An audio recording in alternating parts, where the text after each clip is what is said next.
Usually, when we talk about a medical diagnosis, there's this underlying expectation of like mechanical precision. Right, you want it to be exact. Exactly. You break your arm, the x-ray shows a jagged white line across the bone, and the doctor just points to the screen and says, there it is. The fracture is visible. The treatment is obvious. Yeah, we crave that binary certainty.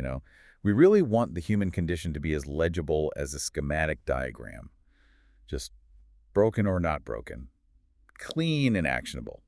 But the moment you step out of the orthopedic ward and into the world of human psychology or, neurodevelopment, trauma, motivation, that x-ray machine just It shatters. completely shatters. We find ourselves looking at a diagnostic landscape that is incredibly murky. We are dealing with invisible forces, like why we sabotage our relationships, or why we burn out at work, or why we harbor these deep-seated fears that make absolutely no rational sense. Well, the human mind simply doesn't fracture in straight white lines, Mm. which makes understanding our own behavior an exercise in navigating shadows, essentially. Yeah. And that navigation is the entire mission of this deep dive. We are exploring a framework that attempts to map those shadows, the Enneagram. And you have undoubtedly seen the pop culture version of this system. Oh, everywhere.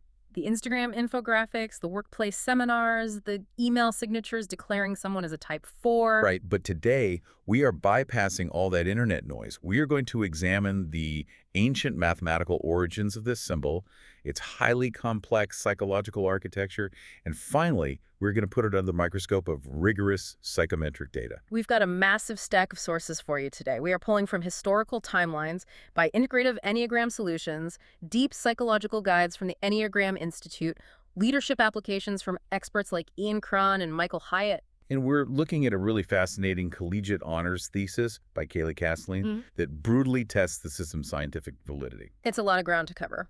But to give us a starting anchor, consider the most famous personality framework out there, the Myers-Briggs Type Indicator, or MBTI. All right, the one that gives you those 4 letters, like INTJ or ENFP. Yeah.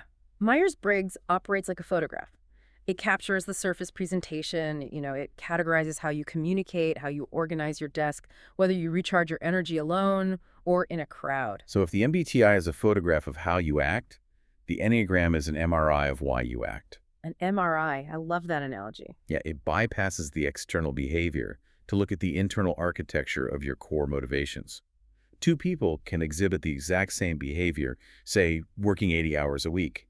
But the Enneagram asks for the underlying mechanism. Right, so one person works 80 hours because they are terrified of being exposed as incompetent. Exactly. And the other works 80 hours because they are terrified of being controlled, and, wealth represents a fortress of independence. The photograph looks identical, but the MRI reveals entirely different internal landscapes. Which is why the Enneagram is uniquely powerful, but also why its history is so shrouded.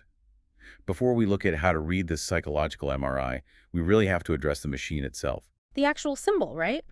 A circle containing a triangle and a strange, irregular, 6-pointed shape. Yeah, the hexad. It has a lineage that is wilder than most modern corporate HR departments realize. I was reading through the historical timeline in our sources, and it starts with ancient mathematics. The word itself is Greek. Ennea means 9, and gramma means a figure or drawn model. A 9-pointed drawing. Right. And if you go back to classical Greece, the number 9 wasn't just a quantity. It held a profound philosophical weight.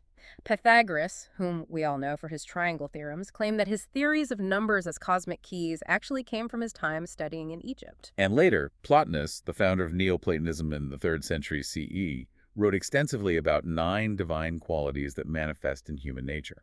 The ancient world didn't separate mathematics from spiritual philosophy, did they? Not at all. Numbers were seen as the underlying code of reality. But the conceptual DNA of what we now call the 9 Enneagram types really crystallized when this mathematical philosophy met the intense psychological pressure cooker of early Christian monasticism. Oh, this brings us to Evagrius Ponticus in the 4th century. He was a desert monk. Right. And to understand his contribution to a modern personality test, we really have to understand his environment. Yeah. We are talking about the Egyptian desert around 380 CE. Total sensory deprivation. A radical psychological experiment, essentially. Evagrius and the Desert Fathers retreated into extreme isolation. And when you strip away all societal distractions, all external stimulation, the human mind doesn't go quiet. It gets overwhelmingly loud. Very loud. Evagrius observed his own mind and the minds of his fellow monks under this extreme stress. He began to meticulously catalog the obsessive, repeating thought loops that emerged to disrupt their contemplation. He called them logismoi, right, translating roughly to evil thoughts or inner demons. Yes, he identified 8 specific psychological pitfalls. The sources list them out. We've got gluttony, impurity, avarice, sadness, anger, acedia, vainglory, and pride. And later on, the church standardized these into the familiar 7 deadly sins. But Evagrius' original clinical observation was much more nuanced than just a list of bad deeds. Take acedia, for example. It is often lazily translated as sloth, right? Yeah, but Evagrius described it as the noonday demon, a crushing existential apathy, a desire to be anywhere but where you are, doing anything but what you're supposed to be doing. So he wasn't diagnosing laziness? No, he was diagnosing a profound psychological dissociation. So a 4th century monk sitting in a cave in Egypt effectively outlines the core emotional struggles that drive human neurosis. That's incredible, but the historical paper trail vanishes shortly after this, doesn't it? It does. The sources describe a great gap. Aside from a few medieval philosophers like Ramon Lull drawing concentric circles of virtues, there is a 600-year blackout where this specific framework disappears from the historical record. It doesn't resurface until the early 20th century, and when it does, it is entirely divorced from psychological typing. Right. It reemerges through an enigmatic Armenian-Greek philosopher named George Ivanovich Gurdjieff. Okay, let's unpack this guy. Gurdjieff sounds like he was written for a historical fiction novel. He really does. He spent his youth traveling through the Caucasus region, Central Asia, and the Middle East, collecting fragments of esoteric science, Sufi mysticism, and Eastern philosophy. And then he moves to Europe. He blends these ancient frameworks with the cutting-edge psychology of the 1910s and 20s, like William James's research on attention. Exactly. And he founded an institute near Paris. He called his teaching the Fourth Way. And Gurdjieff is the one who introduced the actual 9-pointed Enneagram symbol to the modern world, right? He is, but he adamantly did not teach it as a personality test. To Gurdjieff, the Enneagram was a universal process diagram. A process diagram, what does that mean? He believed that everything in the universe, from the digestion of food to the creation of a symphony to the transformation of a human soul, follows predictable mechanical laws. Our sources mention the law of 3 and the law of 7. How did a process diagram actually work in Gurdjieff's mind? Think of it like a chemical reaction, or actually tuning a musical instrument is a better analogy. The law of 3, represented by the inner triangle connecting points 9, 3, and 6, dictates that any new creation requires 3 forces: an active force, a receptive force, and a reconciling force. Okay, and the law of 7. That's represented by the jagged outer shape connecting points 1, 4, 2, 8, 5, and 7. It represents the sequence of a process unfolding over time. So, steps in a timeline. Right, but Gurdjieff taught that no process moves in a straight line. Just like a musical scale has half steps where the frequency shifts awkwardly, human endeavors naturally lose momentum and drift off course, unless a conscious shock is applied at very specific moments. Oh, that perfectly explains the phenomenon of New Year's resolutions. Exactly. You start with immense active force in January. By mid-February, the momentum hits one of those natural half steps, that gap in the octave. And unless you apply a conscious shock like a radical change in environment or a new mentor, the energy dissipates and you revert to baseline. And that reversion to baseline was Gurdjieff's primary concern. He argued that human beings are essentially asleep. We operate as biological machines driven by personality. And he didn't mean personality in a good way, did he? No. To him, personality was an artificial shell built from social conditioning, mimicry, and childhood coping mechanisms. Beneath that shell is our essence, our true, unconditioned nature. So the goal of his entire institute was to use physical movements, intense labor, and these cosmic process diagrams to shock his students out of their conditioned personalities. Exactly, to wake them up. Okay, let's unpack this a bit more, because this raises a massive logistical question for me. If Gurdjieff was only teaching a cosmic map of musical octaves and active forces, who made the leap to attach specific personality types to these 9 points? Right, how did we get from musical half steps to the perfectionist, the peacemaker, and the achiever? Exactly. That transformation took another 50 years. It leads us straight to South America in the late 1960s. A philosopher named Oscar Icazo founded the Eureka School in Chile. And he's the one who connected the dots. He was. Icazo synthesized Gurdjieff's mechanical symbol with Evagrius's ancient list of psychological vices. He created a system he called proto-analysis. Proto-analysis. Yeah, Ikazo theorized that every human being is born with a pure essence.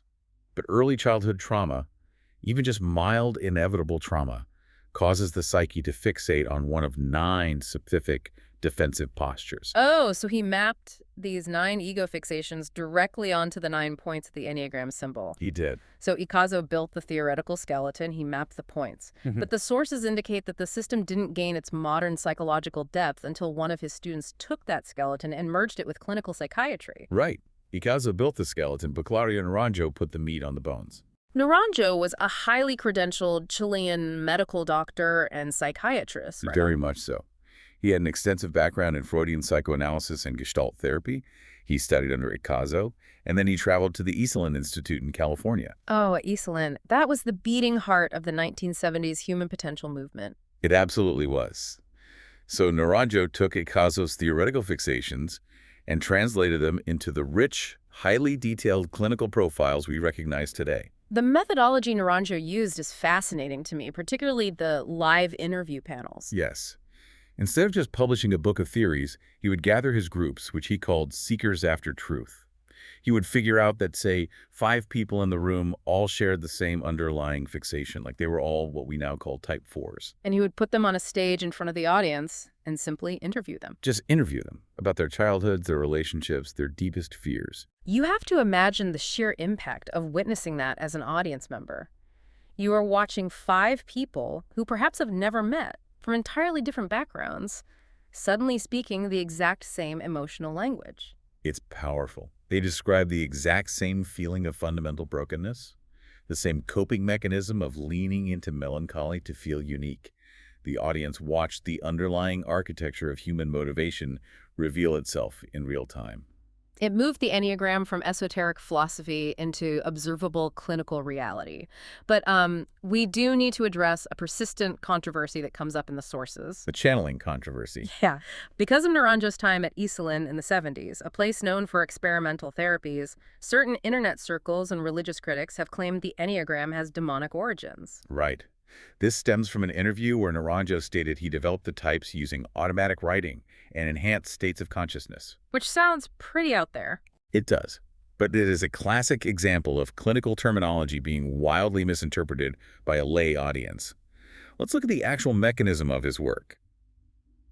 Dr. Naranjo was a PhD-qualified medical doctor who collaborated with psychometric titans like Gordon Allport. Right. When he spoke of enhanced states of consciousness, he was not describing a supernatural trance or a seance.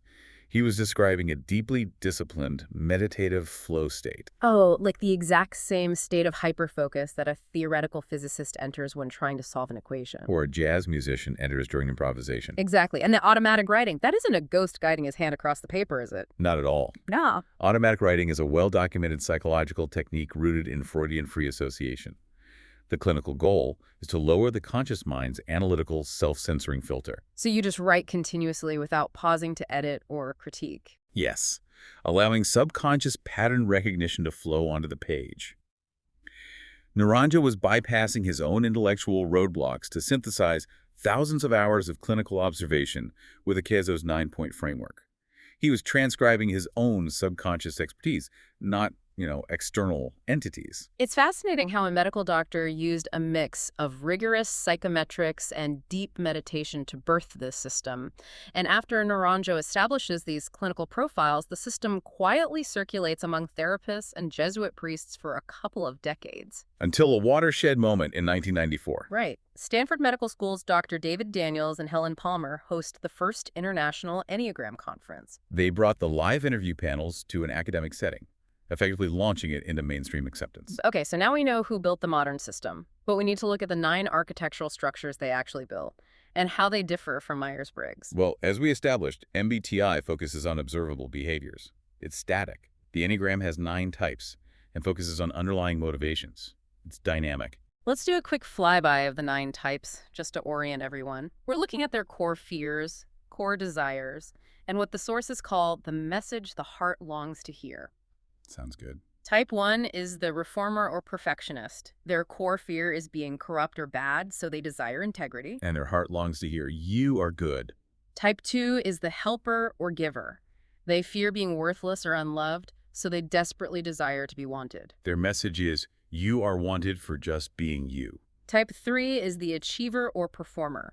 Fear of being worthless or failing.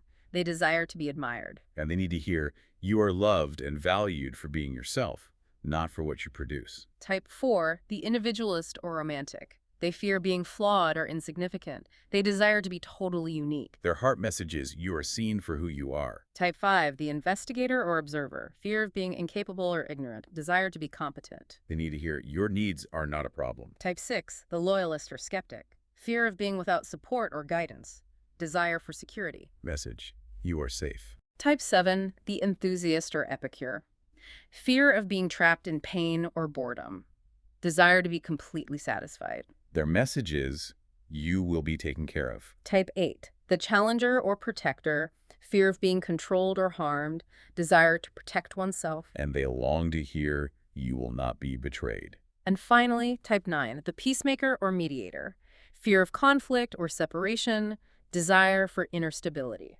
Their message is, your presence matters. Okay, here's where it gets really interesting for me. Because, wait, isn't it incredibly limiting to say there are only 9 types of people in the world? Oh, it would be. But there aren't just 9 types of people. There are infinite expressions of the 9 numbers. How does that work? Well, the theory goes that we are all born with one dominant type, but our behavior is shaped by how that type copes with a core underlying emotion. This brings us to the triads. Ah, the centers of intelligence. To understand why a Type 8 and a Type 9 seem so different despite being next to each other on the circle, we have to look at these centers. Exactly. The 9 types are organized into 3 distinct centers of intelligence. The instinctive or gut center, the feeling or heart center, and the thinking or head center. This arrangement isn't random. It reveals their shared neurological and emotional processing system. Right. Each center revolves around a largely unconscious emotional response to the loss of contact with the core self. I think comparing these centers to different defensive driving styles makes a lot of sense here. Imagine you are suddenly lost on a dangerous, chaotic highway. Okay. One driver gets aggressive, that's the gut center, processing chaos through anger. Another driver constantly checks their mirrors to see what others think of their erratic driving. That's the heart center, processing chaos through shame. And the third driver hunches over, constantly scanning the horizon for potholes and immediate threats. That's the head center, processing through fear. Let's apply that driving algorithm to the contradiction between Type 8 and Type 9. They are both in the instinctive or gut center, along with Type 1. Which means their core, underlying emotional struggle is centered entirely around anger and autonomy. But how does a conflict-avoidant peacemaker, a Type 9, process anger? It's all about strategy. The 3 types in the gut center employ 3 totally different strategies for handling that anger. Type 8s, the challengers, act it out. They externalize their anger physically. They get big and loud. Right. They believe the world is hostile, so they armor up and use force to protect themselves. They allow themselves to feel their rage fully. What about Type 1s? Type 1s repress their anger. They feel it simmering beneath the surface, but they believe anger is bad. So they convert it into strict control, rigid perfectionism, and this highly controlled resentment. Which leaves the Type 9. Type 9s deny their anger entirely. For a 9, the feeling of anger is an existential threat to their internal peace. Because acknowledging rage means acknowledging conflict. And conflict could lead to separation from the people they love. So they fall asleep to their own desires. They numb themselves to the anger to maintain an idealized peace. They merge with the agendas of everyone around them. Exactly. They are sitting on a volcano of repressed instinctual energy, which is why they often struggle with inertia, or they suddenly explode in passive-aggressive bursts. So the 8, 9, and 1 are geographically clustered because they are all wrestling with the exact same core emotion. They just selected different weapons to fight it. That's the brilliance of the system. It isn't just about ignoring negative emotions, but recognizing that everyone has a specific drug of choice for coping with the loss of self. Let's move to the feeling, or heart center, types 2, 3, and 4. The dominant emotion here is shame. An underlying sense of deficiency, yeah. And a desperate need for external validation. The heart triad operates on the unconscious belief that they are fundamentally flawed and therefore unlovable for who they truly are. So they must construct an identity that the world will value. Right. Let's look at how they manage this shame. Type 2, the helper, attempts to control their shame by becoming utterly indispensable. If I get you to like me, and you need me, you can't reject me. Exactly. My value is secured by your dependence on me. Now contrast that with type 3, the achiever. They attempt to deny their shame by trying to become universally successful or valuable. Threes are the chameleons, right? They really are. They unconsciously scan the culture they are in, figure out what that culture defines as successful, and become the ultimate embodiment of it. But the tragedy of the three is that they can reach the pinnacle of their career and feel entirely hollow. Because the applause is for the mask, not the person underneath. Wow. And then type 4, the individualist, they seem so totally different from the corporate type 3. Behaviorally, yes, but the underlying mechanism is identical. Fours manage their shame by focusing on how unique their flaws make them. They lean into the melancholy. If they cannot be universally loved, they will at least be special. Right. They construct an identity out of their own artistic depth, seeking an idealized rescuer who will finally understand their complex internal world. Okay, the final triad, the thinking, or head center, types 5, 6, and 7. The dominant emotion is fear. The world is perceived as an overwhelming, unpredictable place that demands resources they simply do not possess. And again, 3 distinct strategies. Type 5s, the investigators, cope by withdrawing to gather knowledge. They believe the external world is intrusive and will drain their extremely limited battery. So they retreat. They hoard knowledge, observe from a distance, and minimize their physical needs. But type 7s, the enthusiasts, are the exact opposite behaviorally. They don't retreat, they accelerate. Yes, sevens cope with fear by distracting themselves with exciting future options. The moment anxiety surfaces, their brain instantly generates a dozen exciting possibilities. They consume experiences to outrun the fear. And sitting right between the withdrawing 5 and the accelerating 7 is the type 6, the loyalist. The 6 copes with fear by looking outside themselves for security. They obsessively scan the horizon for potential threats. Running constant worst-case scenarios. Exactly. To find security, they attach to strong authority figures or tight-knit communities, or impulsively they rebel against authorities to preemptively prove they cannot be controlled. Okay, this is a deep architectural map, but human beings don't just stay in one lane. Our personalities shift depending on who is sitting next to us and how much stress we are under. Which introduces the most dynamic parts of the Enneagram: wings and arrows. This is where it really comes alive. The theory states that nobody is a pure type. You are heavily influenced by the types immediately adjacent to your core number on the circle. The wings, yes. For example, a 9 can be a 9W8 or a 9W1. I always think of the salt and pepper analogy for wings. Your core type is your steak. It's the primary substance. But the wing is how it's seasoned, and it alters the final flavor. Let's use type 3, the achiever, as an example. A 3 with a 2 wing, a 3W2, is going to season their ambition with interpersonal warmth. They are the charismatic politician.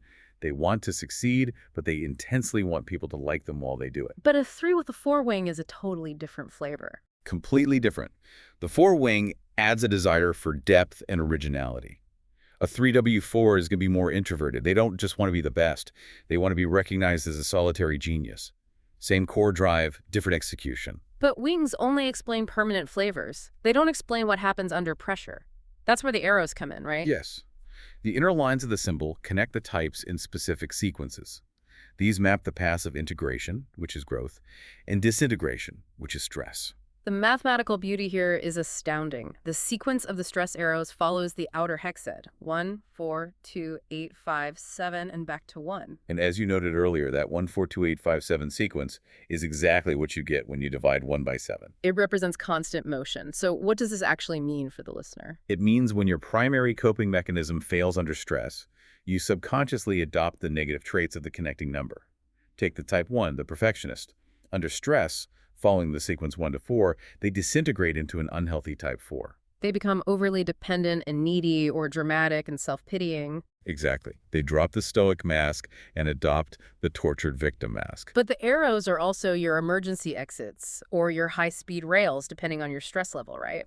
There's a path of growth. The direction of integration is the exact reverse sequence. When a type 1 is healthy and relaxed, they pull the positive virtue from type 7. They become spontaneous and joyful.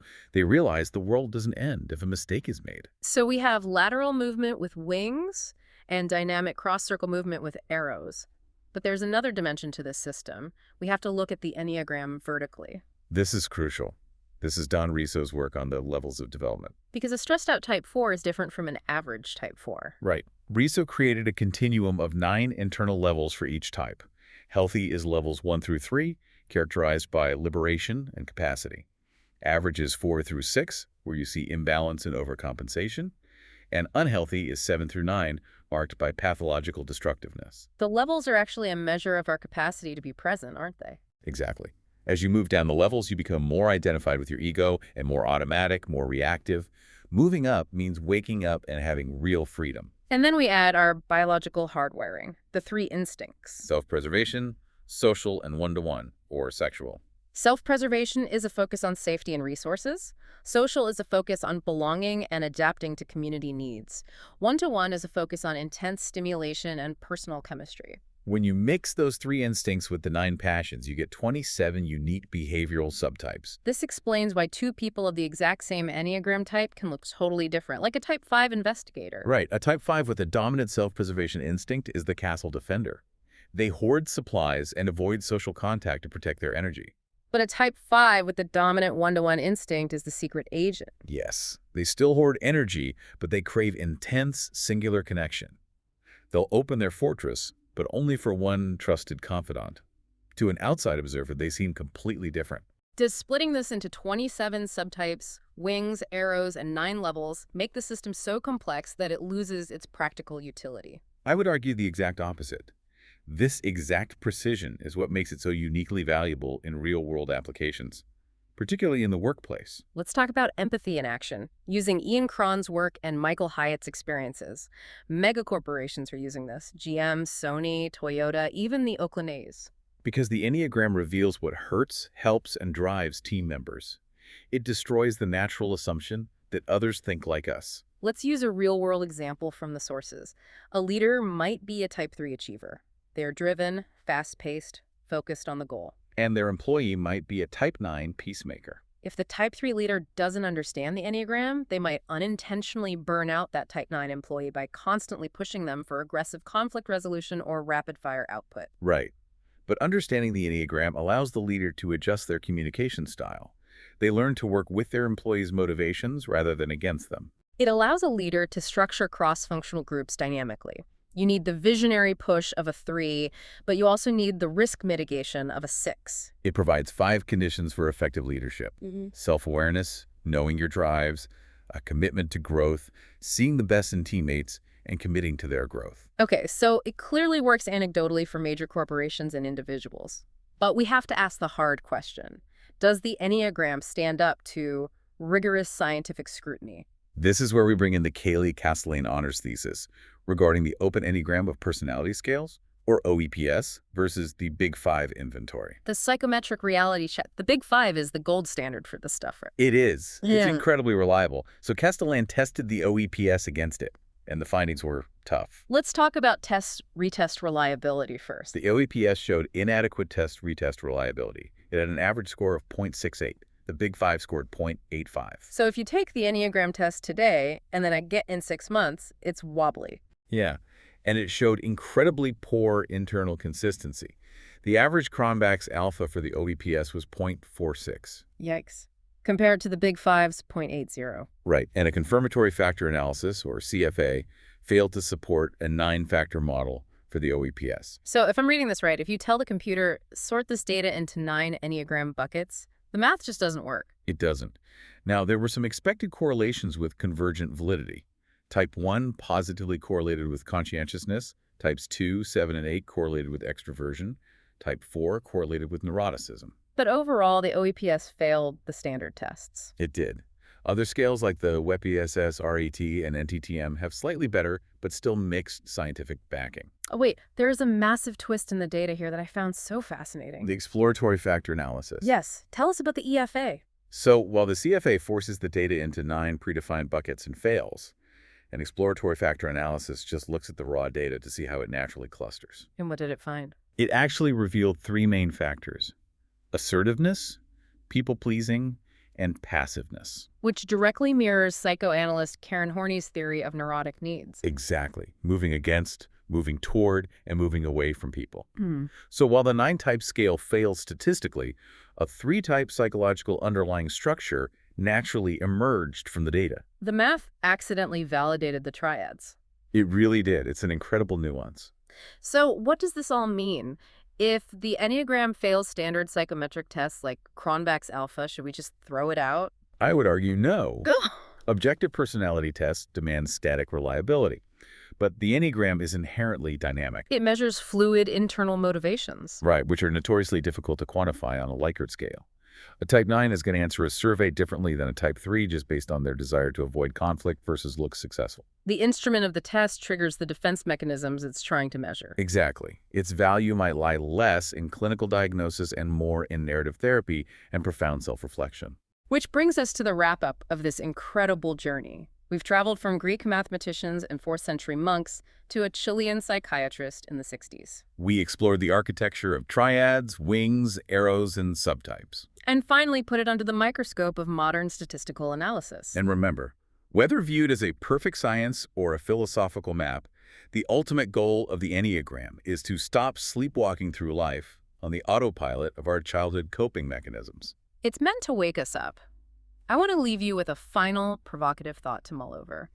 If a personality framework fails traditional scientific validation, but succeeds in healing marriages, building empathy, and fostering profound self-awareness, Does that mean the framework is flawed? or does it mean our scientific tools for measuring the human soul are simply too small? It's a great question to reflect on. We encourage you to observe your own autopilot this week. Thanks for joining us on this deep dive. See you next time. This is Seek and Explain. Like, comment, and subscribe, and enjoy your stay.